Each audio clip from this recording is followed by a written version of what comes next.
Have you ever looked up at the sky, seen a bird gliding effortlessly on the wind, and just wondered, how do they do that? It looks so simple, so graceful, yet it's one of nature's most incredible feats of engineering. Well, today we're pulling back the curtain on the soaring secrets of our feathered friend. It's not magic. It's a beautiful combination of anatomy, physics, and pure instinct. First things first, let's talk about their amazing bodies. Birds are built for the sky. The key is being lightweight but incredibly strong.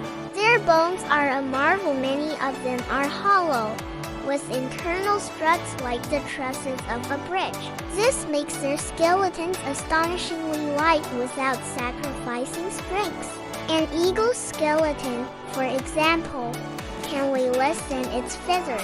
Speaking of feathers, they are the ultimate multi-tool. They provide insulation, help with steering, and most importantly, create the airfoil shape that makes flight possible.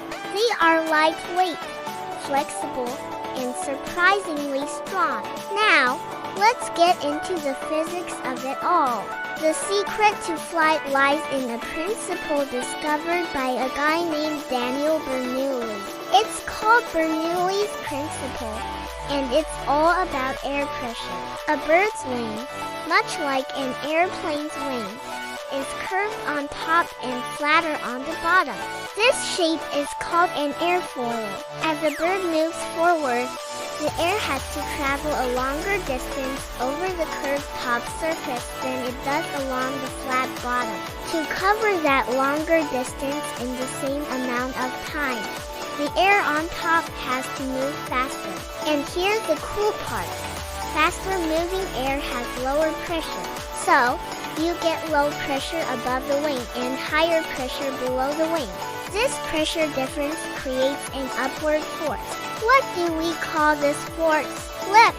It's this lift that pushes the bird up, defying gravity. So, next time you see a bird, remember it's riding on a cushion of high-pressure air. It's literally being pushed into the sky. But lift alone isn't enough. You need to move forward to generate that lift.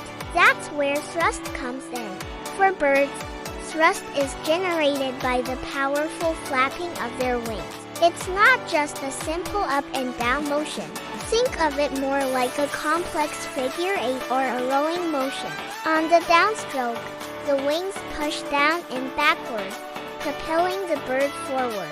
The feathers lock together to create a solid surface, maximizing the push against the air. On the upstroke, something clever happens. The bird slightly twists its wings and the feathers separate a little, allowing air to pass through more easily. This reduces drag and makes the upstroke much more efficient. Powering this motion are massive pectoral muscles, which can make up a huge portion of a bird's body weight. These are the engines of flight. So we have lift to go up and thrust to go forward. But what about steering and stopping? Birds are masters of control. They use their tails like a rudder on a boat, tilting it to change direction. They can also adjust the angle and shape of their individual wings to make sharp turns, dive, or slow down. To land, they angle their wings up, creating drag like an air brake, and spread their tails and feet to slow down for a gentle touchdown. It's a constant dance of tiny adjustments, all happening in a split second. From the powerful flapping of a pigeon taking off in the city, to the effortless soaring of a hawk riding thermal updrafts, the principles are the same. Birds have perfected the art of flight over millions of years. It's a beautiful symphony of lightweight design, aerodynamic genius, and incredible power. So the next time you see a bird in the sky, you'll know the secrets behind its soaring grace. It's a reminder of the incredible ingenuity of the natural world. Thanks so much for joining us on this journey into the skies. If you found this fascinating, don't forget to hit that like button and subscribe for more deep dives into the wonders of nature. Fly high, and we'll see you in the next video.